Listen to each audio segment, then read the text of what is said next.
Do you notice that when Abrahamic people, when they die, bodies are buried, they're not cremated, and they say R.I.P., right? Rest in peace, yeah. Rest in peace. Why are you resting? What's it for? Right? You die, your body is buried till judgment day, when God will judge everyone. Then the dead will rise at that time. So you rest till then. You rest in peace till that time, till judgment day. I was interviewing Sunil Shetty, the actor, and he was talking about Bhoota worshipping Bhoota, which happens in Karnataka. And there was the Nag, in every home there is a little place in Karnataka where you have the Nagamurti, and that is taken around the village on a specific day. Perhaps the world needs the philosophies of Sanatana, right?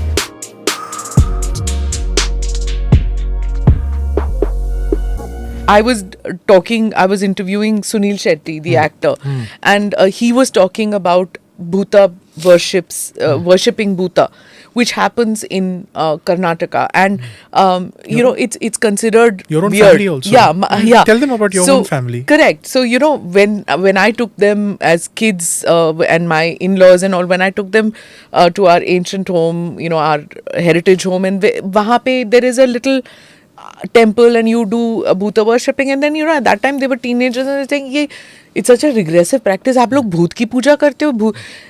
I didn't know where to start from to explain, and then that that they are ये रखवाली करते हैं. Then there was the Nag, in every home there is a little place in Karnataka where you have the Nagamurti, and that is taken around the village on a specific day of the. There are several traditions where when you were talking about Hindus being environmentalists and idle, so Bhoota is not wrong. No. Nagas are not wrong. The worshipping of that, like we were talking Nothing about. is wrong. Nothing is wrong. Can I explain this? Sorry if I may. Yeah.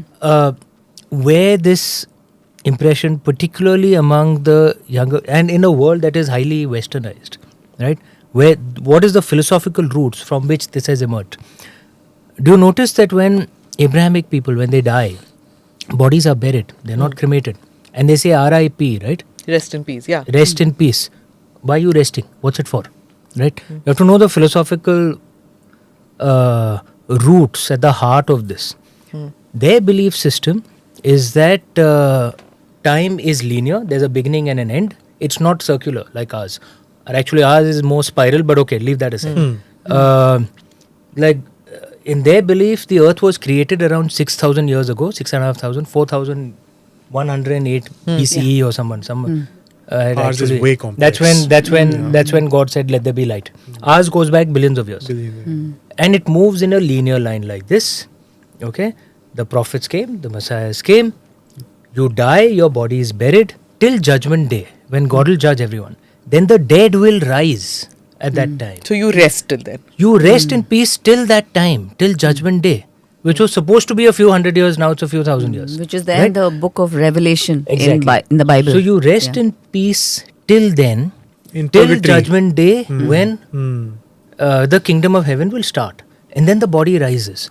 So if the body has risen before judgment day, which is what their concept of ghost is, then it's evil. Right? That's what the walking dead is. Yeah. Right? Hence ghosts are bad. They are clearly bad, because you're not supposed to have risen till judgment day. You're supposed to rest in peace. That's the Abrahamic perspective, which has filtered into Western stories, which is now filtered into all of us. But in our way, life is essentially the soul, right? We have this body for now, but we will die, and our souls will go into Pitraloka, right, for 3 generations, then either come back or find moksha. So we don't see Bhoota or souls of our ancestors as negatives. They are just like us. There are some who are good, some who are bad, just like human beings. There are some human beings who are good, some human beings who are bad, right?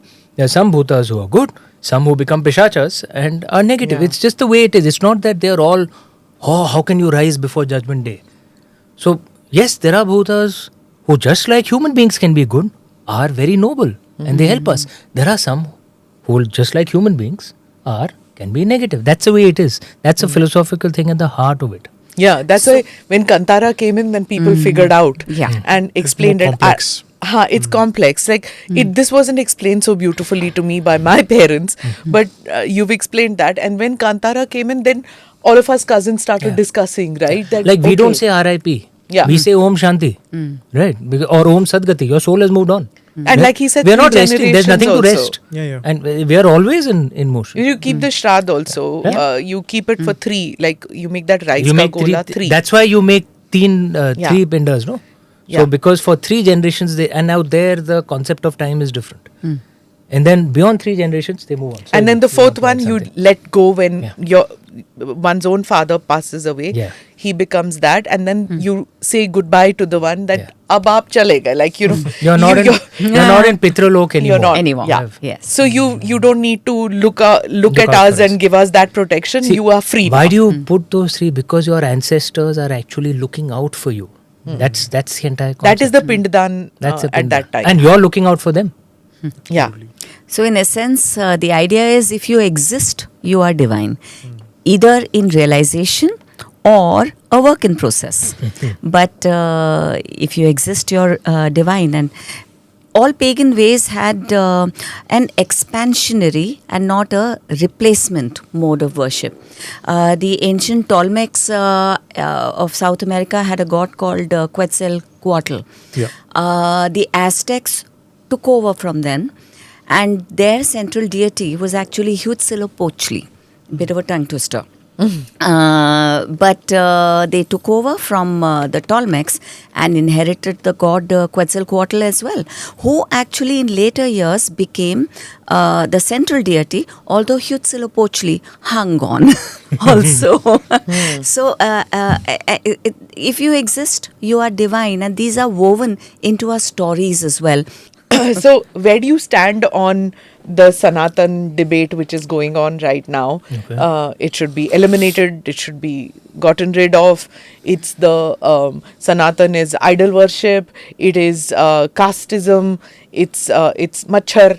It's all that is there, and a lot of self-flagellation about how destructive religion has been, Sanatan, that aspect of Sanatan Dharma has been. So the rituals are okay, but Sanatan as got corrupted because of it. Where do you stand in all this? I'm deviating a bit from the book a little bit. No, I certainly don't call for the elimination of Sanatan. I'm a very proud Sanatani. In fact, I think perhaps the world needs the philosophies of Sanatan right now. This is, of course, not to defend casteism. In fact, actually, I mean, I speak very strongly against the caste system. I don't use my surname on my books, and I speak on it using our own ancient texts. The Bhagavad Gita does not say that Varna is based on birth. It says Guna and Karma. Chaturvanya Maya Shrusham Guna Karma Vibhagasha. We were speaking about the first standard, the entry level into our scriptures, the Ramayana and the Mahabharata. What Varna was Valmiki ji born into? We all know he wasn't born a Brahmin, right? Ved Vyas ji was the son of a fisherwoman, right? So our foundational text, the one who compiled the Vedas, okay, was Krishna Dwaipayan. In the Valmiki Ramayana, there's Satyakam Javali, who is one of the royal priests, the Purohits of Lord Ram's family, right? So it's a very, very, very senior post. He was the son of a single Shudra mother, right? That's the way it was. We must speak against the caste system. But look, any way of life, and that is the Indian way, we recognize that. Any way of life has strengths and areas of improvements, right? To list the weaknesses and areas of improvements as the description of a religion is textbook bigotry, right? And to say that because of these weaknesses, this has to be eliminated. We just spoke earlier of European Christians and Turkic Muslims who have killed hundreds of millions of people over the last 2000 years, wiped out entire civilizations.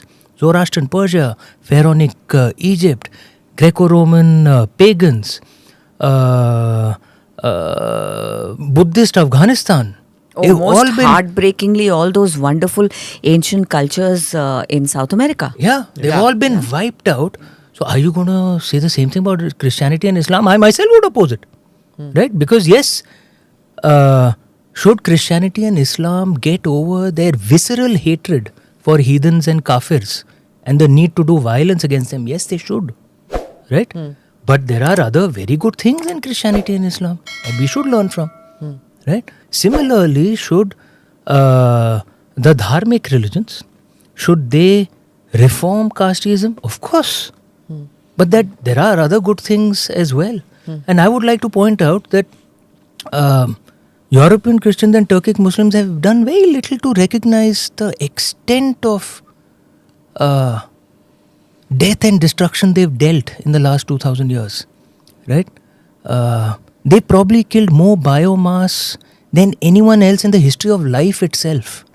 Right? Simply because they worshipped idols. Right? But Sanatana Dharma, Hinduism, Buddhism, Jainism, whatever term you want to use, has done a lot over the last 75 years to reform casteism, to reduce it. Right?